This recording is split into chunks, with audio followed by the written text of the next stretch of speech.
Highlights Nepal, complete digital entertainment house.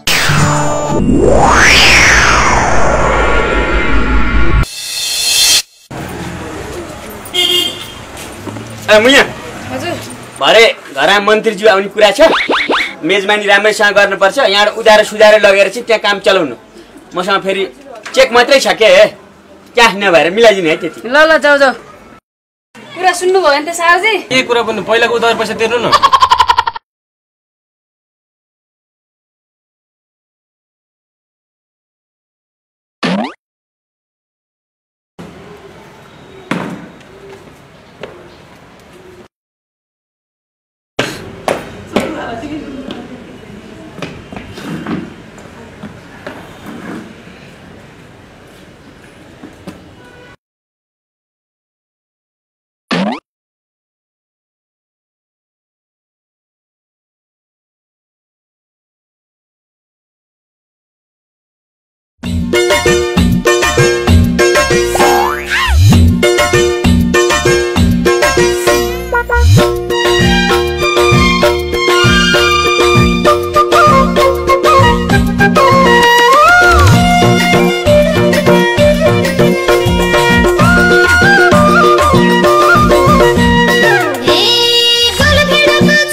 सहरमा घरहरू नजिक नजिक हुन्छन् तर मान्छेका मनहरू टाढा टाढा हुन्छन्। गाउँमा घरहरू टाढा टाढा हुन्छन् तर मनहरू नजिक नजिक हुन्छन्। हो र चाहिँ बुढा अहिले ढिँडो खाएपछि थाहा भयो। हेर 90% गाउँ भएको नेपालबाट भएभरका मान्छे गाउँबाट सहरतिर जाने हो भनेदेखि त अनि गाउँमा चाहिँ को बस्ने? सबैजना अपाङ्गहरू वृद्धहरू मात्रै, केही पनि गर्न नसक्ने मान्छे मात्रै बस्ने, सबै विदेशतिर मात्रै जाने। अब सबै फर्किनुपर्छ, सबै युवाहरू पनि गाउँतिर आउनुपर्छ है। यस्तै गरी ढिँडो खानुपर्छ ल है त। कस्तो मन लाइन कुरो गरे त बुढो। यस्तो गरेर स्वाई स्वाई स्वाई स्वाई स्वाई स्वाई गोलमेडामा घुमाएर नाइट